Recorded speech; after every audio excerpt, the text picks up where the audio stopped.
Land Rover Discovery 3 and 4. Also Range Rover Sport L320 from 2005 to 2012. They are desirable cars. They are getting stolen. Whether they're getting stolen for break-in or export, I've got no idea. But there is quite a spate of Land Rovers being stolen at the moment. It's a curse when you've got desirable cars.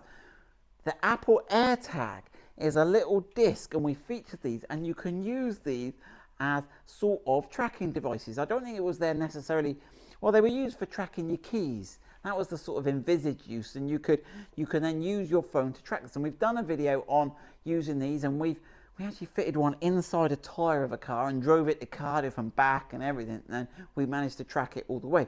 But what's really cool is if you can hide these somewhere in your car so that the people who steal your car may know, they may get an alert on their phone that they are being tracked. In my experience, you can go miles before it alerts you. It's only if you go near your home it seems to object to one of these devices tracking you. But if you can hide it in your car somewhere, then A, you're not going to lose it, the kids aren't going to find it, it's not going to get thrown away if you get your car cleaned or whatever.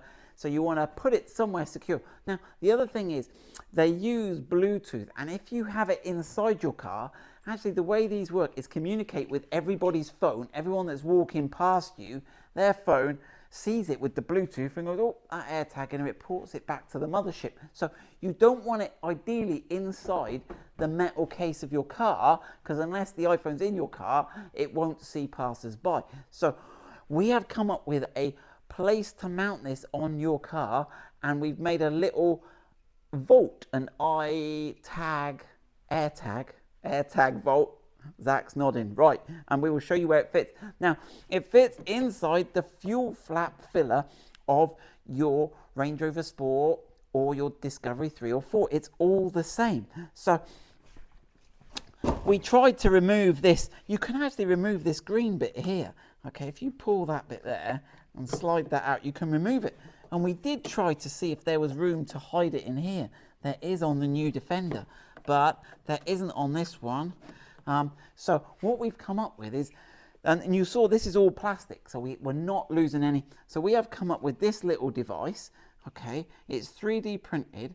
Okay, and you put your little AirTag in there, and we had to put a little hole in it, didn't we, Zach? Because we put it in and we couldn't get it out. It was such a snug little fit. So we put a little sort of pushy hole so you can push it back out again. Right, so if you look at the structure of this is going to clip over this little sort of angle piece here. So if I just get that, see the little angle here, we've got enough light, Zach. The camera normally manages, doesn't it? So if we just get that there, right, and you just push it on, and that is never going to fall off. That is never going to fall off. And the other advantage, if your car is locked, that tag is also locked because your fuel filler locks. Lucky the Disco 4, not so lucky if you've got a new Defender. Right, so there you go. So you lock that, and there it is. It's hiding away, reporting its location to you. We will get those on the website for sale. Tell us what you think of Zach's idea. I think it's flipping genius. It's out the way. It looks sort of factory. You wouldn't know it was not part of the, and it doesn't get in the way, and the car locks. Good job.